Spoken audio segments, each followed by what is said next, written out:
Have you ever thought, is this just me when struggling to stay organized, start tasks, or manage time? For those of us over 50, these challenges might not be just aging. They could be ADHD hiding in plain sight for decades. I'm Jami Shapiro, host of Grandma Has ADHD, and I'm building a community where your experiences matter. Whether you're diagnosed, questioning, or simply curious, you're not alone. Our Facebook group is filled with vibrant, understanding people over 50 who share their stories, strategies, and yes, even their struggles, with plenty of laughter along the way. Ready to find your people? Join our growing Grandma Has ADHD Facebook community. Please like and subscribe to the podcast wherever you listen and share it with someone who might need to hear they're not alone, because ADHD doesn't have an age limit and neither does understanding yourself better.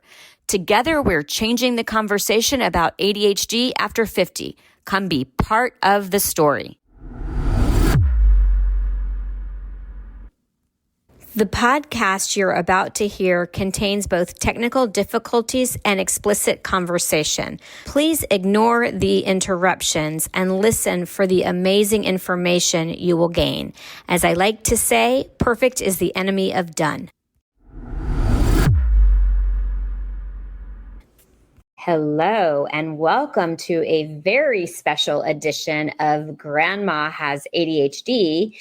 It is Valentine's Day week when we are recording or dropping this episode. And for those of us with ADHD, if you aren't familiar with rejection sensitive dysphoria, Valentine's Day might bring up some, really challenging emotions for us. Rejection sensitive dysphoria means that we feel and perceive rejection much more. I'm just going to use that word because I can't come up with a better one than the average neurotypical person was. And I'm so excited to introduce today's guest, Coach Diane D. She is another one of the many amazing people that I met at the International ADHD Conference. She is a French Canadian from Ontario who is passionate about empowering people to love, accept themselves with whatever brain they have. She was almost 40 when she discovered she had ADHD, and it took almost a decade to find real help. She later learned she is also on the autism spectrum. In 2013, she became a registered therapist and a certified ADHD coach. By 2020, she evolved into a certified sexuality coach and a certified accelerated evolution coach. This equipped her with the tools she needed to coach her clients towards deep healing and a satisfying sex life. Additionally, she has over 30 years of experience studying cultures and religions, and 15 years of experience as an elementary school teacher. I'm going to just put this out there right now so that I don't forget. If you have elementary school aged children or any children listening, this may not be the episode that you want to listen to with them. Back to the introduction. She is well equipped to hold a safe space for people to heal, learn, and grow into their best selves.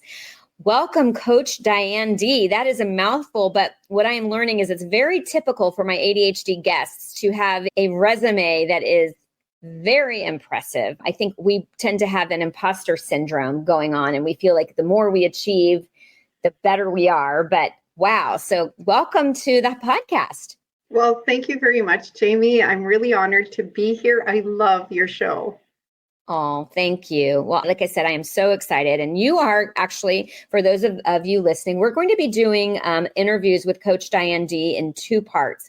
In this part, we're going to talk about Coach Diane D's personal journey with ADHD and how she discovered it and what it looked like in her child and how it impacted her as a mother. And then we're going to go into and also talk about ADHD, its impact on relationships and sex lives. But I recognize that not everybody is in a relationship. And so we're going to have Coach Diane D back to really help those of us who are not in a relationship but want to have fulfilling sex lives. So okay, I just gave you the big intro. So first, tell me how you got here. Give me the Cliff Note version of your experience discovering that you had ADHD. Okay, so for me, I always knew I was different, and I didn't grow up in a very structured or happy home. So I was on my own a lot. And the one thing that's good about that is that I got to just be myself and create. And I mean, I used to love climbing trees. My dad had made me a swing set. I used to swing and sing all day long if I could. And I would just Mhm. think, my brain was always going. I would create things and I would invite the girls from the neighborhood and teach them things and show them the things I created. And like I was always like that, but I understood that it wasn't the way most people were. And the older I got, the more people were like, "Oh my God, you're driving me crazy," or "Why do you never Mhm. shut up? Can you ever Mhm. stop talking?" And so, of course, it really impacted my self-esteem. And I became this very sad, suicidal kid, and I went down that journey. Once I turned 12, I mean, I did try to kill myself. And then it was just like doom and gloom through my teens. Wow. And then, I'm the typical ADHDer, no boundaries, always just trying to be loved and accepted for who I am, but not even knowing that there's bad people out there. Like I just thought everybody was good, rose-colored glasses, see the good, and always looking to find a fun thing. There's always something fun to do, even when everything else is shitty. So of course, like it became, I think I've been being groped since I'm 8 years old. Like there Mm. were things that happened like that, and I didn't understand. I mean, it definitely didn't turn me on, and I just thought that boys didn't have these parts, so they were curious. That was it. I was very innocent about it. It didn't turn me on. I didn't know there was anything wrong with it. So at 18, I was pregnant, and as a typical teenager with ADHD, not thinking about the consequences of my actions, not knowing to say no, being afraid if I say no, is he going to leave me? And of course, him making me all these great promises, that he never kept. Mm. So, of course, so I was pregnant at 18 and moved out of my parents' home to raise my baby and, just kind of lived a more secluded life for a long time. And then at some point, I got married and had more children. And the more responsibility I took on, the more children I had, the more organized I got. Isn't that the Right. opposite of most people with ADHD? No, actually, I've heard that that's a very common experience. We do better when we have more to do. So, you Yes. know, and And that's I why a lot think, of us go ahead. go ahead. No, go on. Well, I was just going to say, but I think like for me, I was so rigid though in my organization that, I mean, I felt like if one thing got out of place, everything would fall apart. So of course, Hmm. like I had to keep a schedule all the time. And I was so energetic. I had more energy because I am the hyper combination type. And Hmm. for those who don't know, you can be um, oh my gosh, the word just You left can me. be An inattentive, attentive or hyperactive. where most of the hyperactivity is in your brain and you seem like a daydreamer, or you can be a hyperactive, or you can be combined. And I'm the combined type, So and am I. mostly had more energy than five people put together most of my life. Right? Okay. So, right. I'm also the combined type, Coach Diane D. So keep going because I actually had to interrupt her. There was some noise that was like, anyway, go on. Okay, so I always had about the energy of five people. So keeping my house in order, like I mean, for a while I was so almost OCD about it. I used to wash all my cans when I came home from the grocery store because I was the kindergarten teacher and I never Mm, realized how gross little kids are with their hands in their nose, mm. in their pants. So it was like I became a little obsessive about germs for a while, not I, consistently, but for a while. well, I'm actually that way too. And I have learned that OCD and ADHD tend to run in families. I have two ADHD kids and an OCD child, and I definitely have some OCD tendencies. I also, want to talk about the structure because you did mention that you are ADHD, or is it AU ADHD? So you're autistic and ADHD. So the autism may be the part that plays into that needing to have that structured schedule, right? Yeah, well, yes. And I think too, like if you consider that ADHD is all about interest, either I'm 100% interested or I'm not. I Yep. find organizing a house interesting. Like I even did it as a profession for a while. I did hoarder Mm-hmm. houses and stuff. I love, love, love cleaning and organizing houses. Like I just love it. Like if I Right. go to someone's house and they let me do the laundry or anything, I'm always excited. Right. It's crazy, So right? Who knows? So you talked a little bit about ADHD and what your childhood looked like, and Yeah. how did you discover that you had ADHD yourself? So at 19 now I've got a baby and, fast forward, like I said, I ended up getting married when she was 5, having other kids, moving to Alabama to study something that I wanted to study, and through all that, I just always knew I was different. But when I was in Alabama, I met people who really actually saw in me some potential and really developed it. And that's where I learned how to teach. I learned how to do public speaking. I learned how to run a women's group. Like it was really where I got my wings. So that gave me the confidence to move forward. But when I went back to my hometown, I always felt like I was a nuisance or a problem because of the people around me. Our environment, the people around us really matter. So fast forward, like I get a divorce. I go back to school. I'm a teacher. That's when I took my degree in gerontology, and then that didn't work. So I went into teaching, and we're in class and we're studying special needs. This is a special needs class for us. And they start the class with a video. They say nothing about it. And we're watching this video of this mother and this daughter. And it's like me and my kids. I have 4 kids, and I'm like, oh my goodness, that's just like me. That's just like my kids and stuff. And at the end of the video, they talk about this as ADHD. And they're talking Wow. about it like, oh, wow, me and my kids just have ADHD. Now that there's a name for it, I'm going to go home. I'm going to find somebody who knows about this, and we're going to be fine. Where we'll know what to do. But it was like there was nobody. I talked to psychiatrists, therapists of all different kinds, counselors, coaches. And back then, like there wasn't the internet like there is now, right? So it was like I never thought Mm-hmm. it was there. I was looking in my area. Nobody even knew what it was. Nobody even said to me it's an executive function malfunction. Like I don't think they even knew. They just kept referring me to books. So I would read parts of books, but the books often had the problems which I was living. I needed something more than that. I needed an explanation. I needed, some ideas. I needed some solutions, which is why I wrote my ebook about ADHD truths and solutions. So anyway, Mm-hmm. this was like so frustrating for me because now I can see that my kids have something too. And this is the funny thing. They tested one of my children and they never caught it. Isn't that weird? Wow. Yeah, in grade 3, because I knew there was an issue. And it turns out when 2 of my kids grew up, and the more I learned about stuff when I became a therapist, the more I realized that I talked with one of them about it, and they said, I've always suspected that since we started learning about ADHD and stuff, because I used to talk with my kids about it, because of course we were having issues, and I was never very good socially, and one of my daughters really maybe 2 struggled there. And I didn't know how to help them because and the thing is this, in my own little world, and I think I'm grateful that in my family, there were periods where I was neglected because I really got to build up my own confidence with the things I created and the people I helped. So I was not like so worried about what other people thought with my stuff that I was creating or the things I was thinking of with my kids. But where it impacted me was more what people would think of me as a wife. Isn't that interesting? Mm-hmm. But I think And that's my parent dynamic.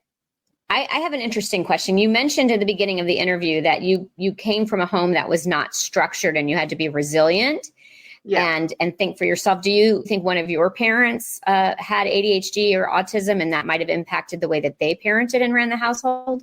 I definitely think so. Looking back specifically, like my dad was a veteran from World War II. He was on the Mm-hmm. front lines for a few years. So he Mm-hmm. had PTSD, I'm sure, but they didn't even Mm-hmm. know about that then. So Mm-hmm. that was a big factor.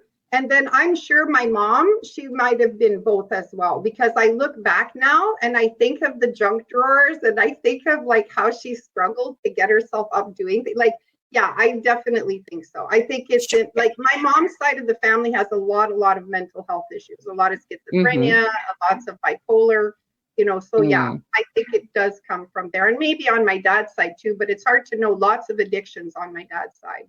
Right. Well, addictions can also be a way of dealing with untreated or undiagnosed ADHD. I do like to tell people that if you meet one person with ADHD, you meet one person with ADHD. Yeah. That really is very different. One of the other interviews we've done was with a man who had inattentive ADHD. So, it doesn't all follow gender. Yeah. So thank you for clarifying that. So anyway, one of the things I'm trying to get to is that you are traveling and house sitting in all of these different places while you're also doing your work as a coach. So that's why I kind of wanted to hear is what is your setting there? Yeah. Okay. So for me, I've always kind of marched to the beat of my own drum at some point. Once my husband and I divorced, I was 30.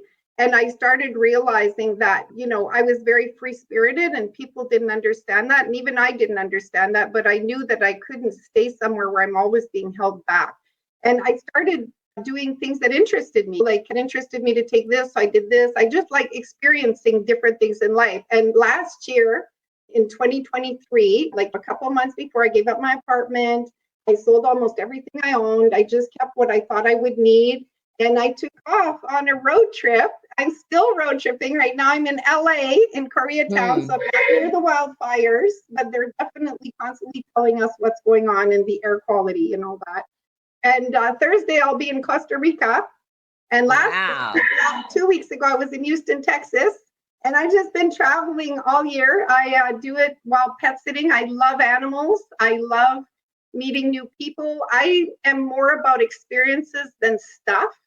So I decided I was feeling like I was rotting away in my apartment as a grandma constantly. I've only got one grandson and I rarely get to see him because my daughter doesn't like me. And it was becoming depressing for me because I love him so much.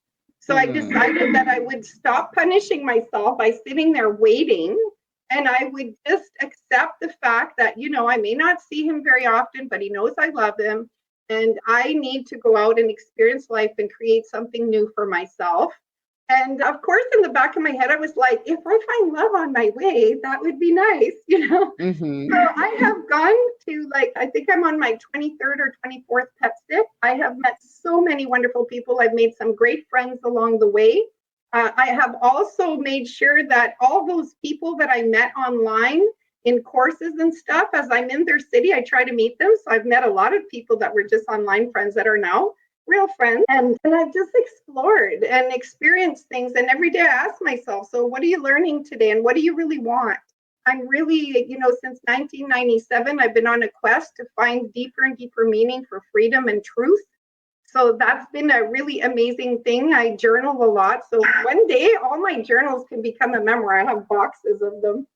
Yeah, so it's been good, but this is what I needed to do. It's interesting. I'm hearing more and more that there are estrangements in families. I'm actually not speaking with my own father, a whole other conversation. He also has ADHD.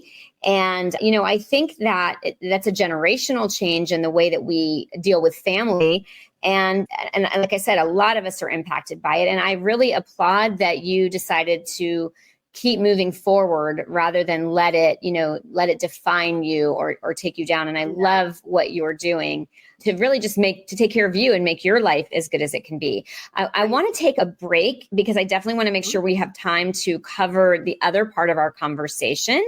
So when we come back from our break, we're going to talk about ADHD and its impact on couples and their sexual relationship and how you are able to help them. Thank you. Ever wondered why helping a loved one declutter feels like speaking different languages? I did, especially with my mom.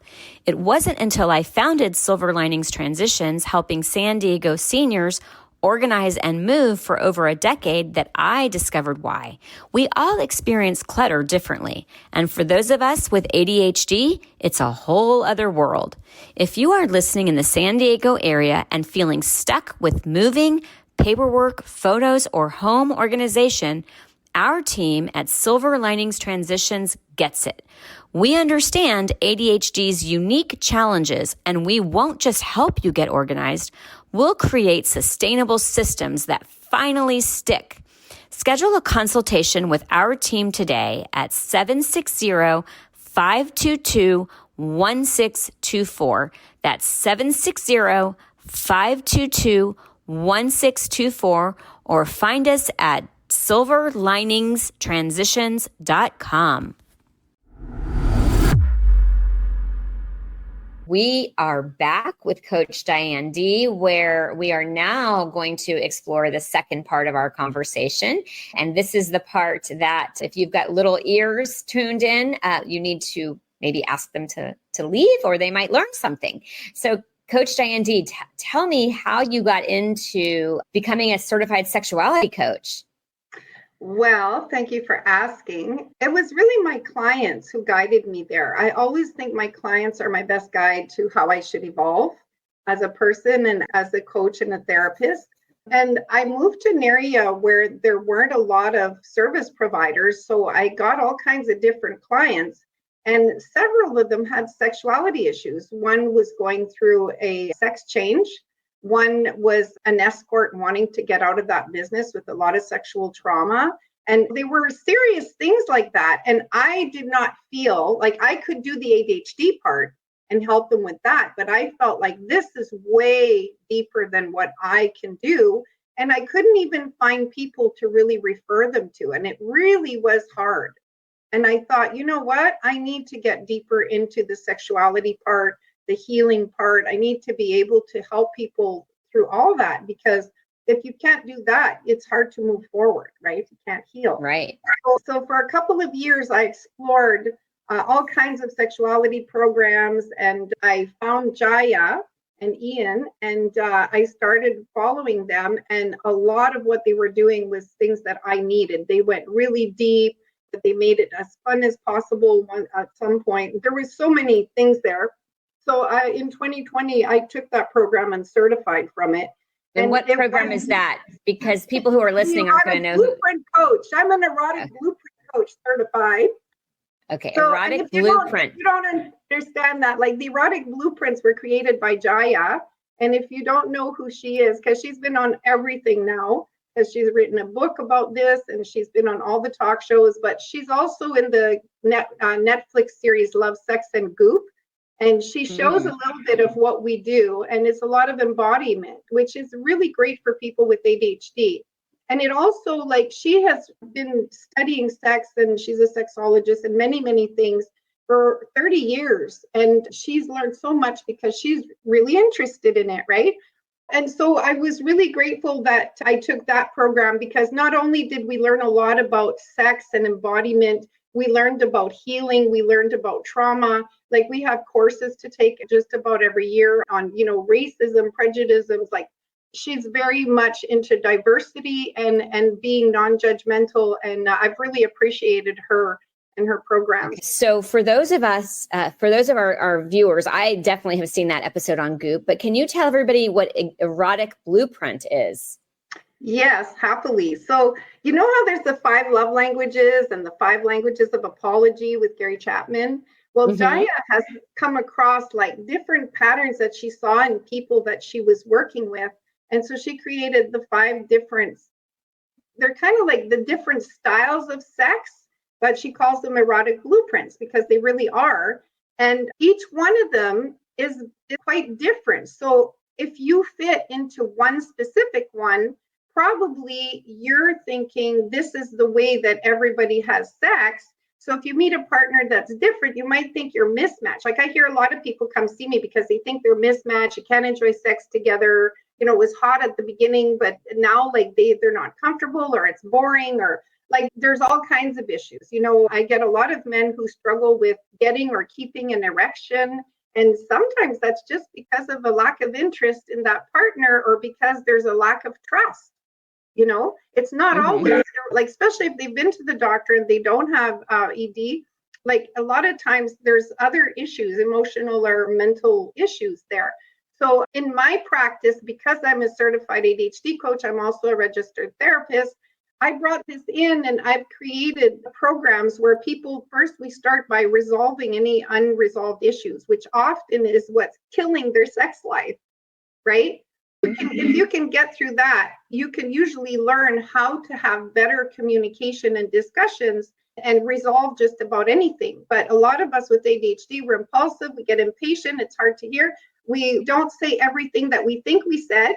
This is true. Or we miss things that people are telling us because our brain is going. So I always say we need to really slow down and start to listen more. Actions matter, touch matters, so it's all really important. So anyway, and then you have the kinky.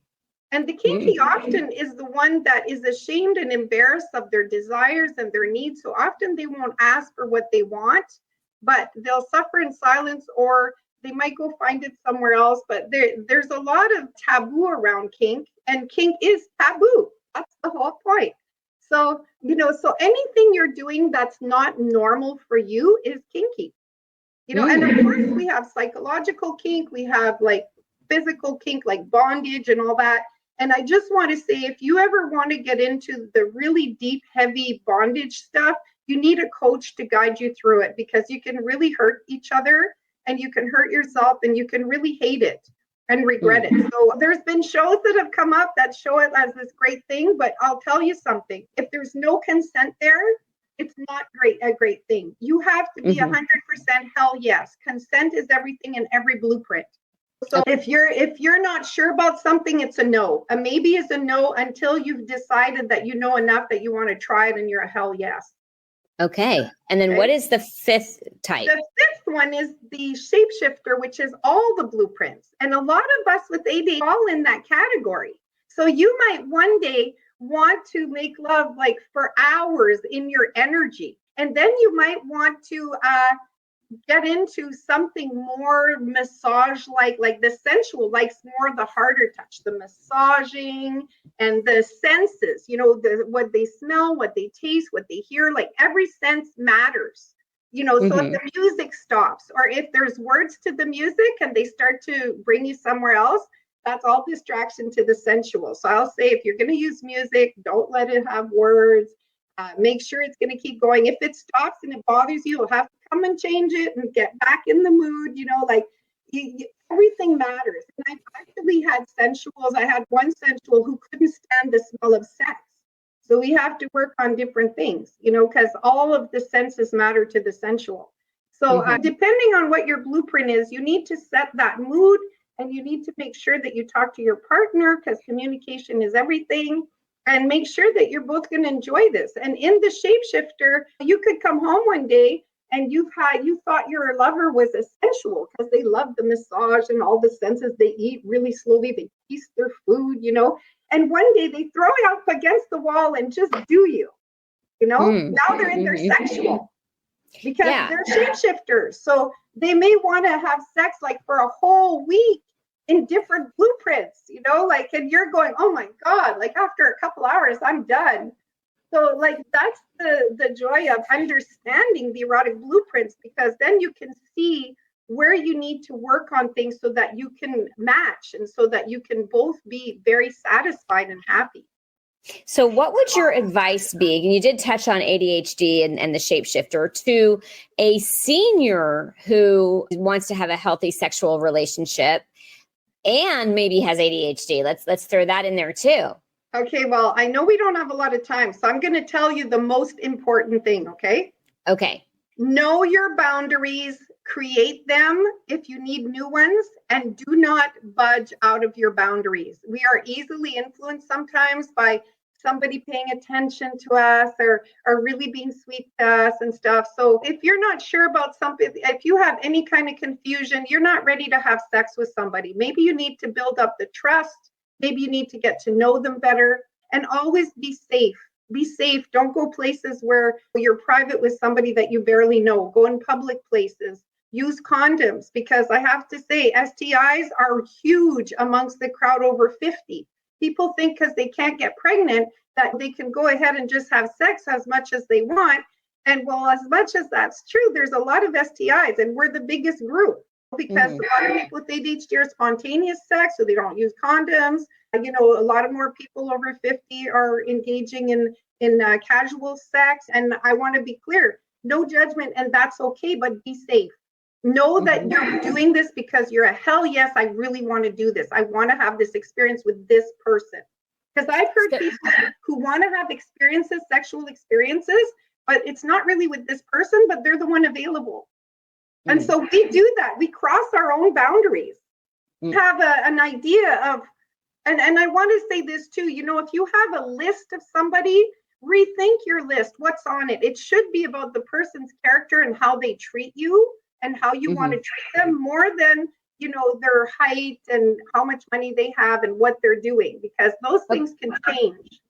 Yeah, Diane, I really wanted to address couples with ADHD and aging, because I think that we're going to address more of being single in the next episode. Sorry. Yes. So couples and aging, I see a lot of people who are feeling like it's gotten boring.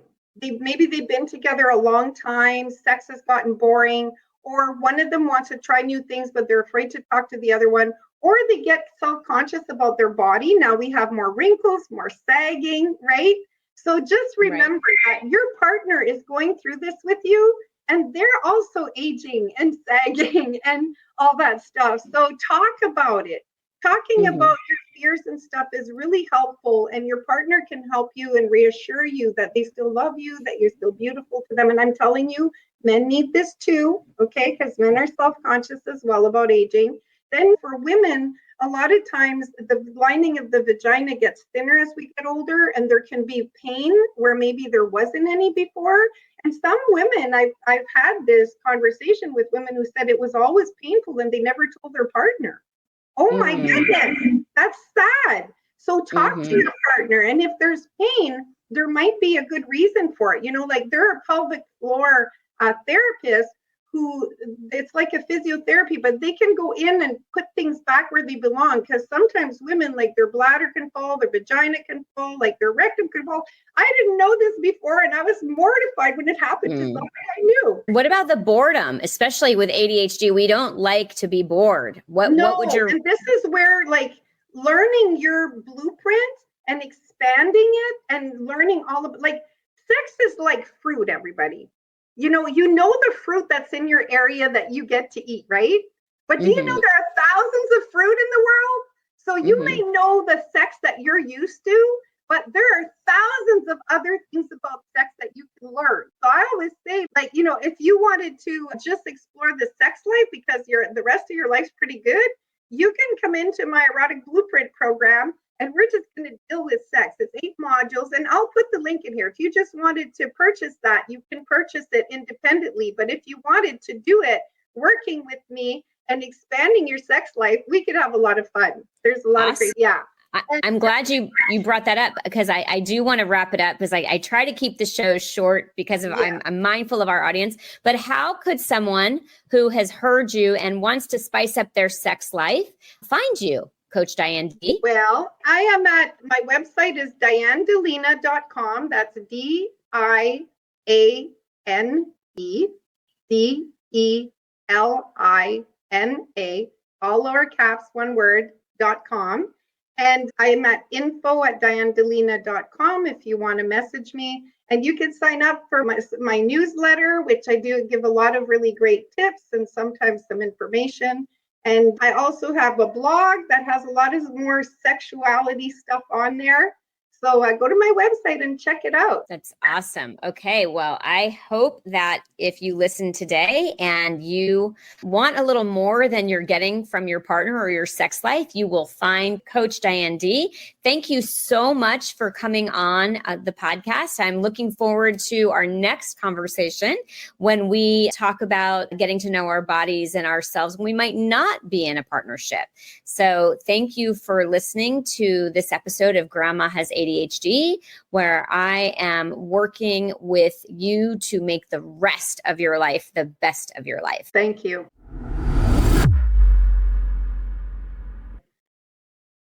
The opinions expressed on Grandma Has ADHD podcast are those of our guests and hosts and are intended for informational and entertainment purposes only.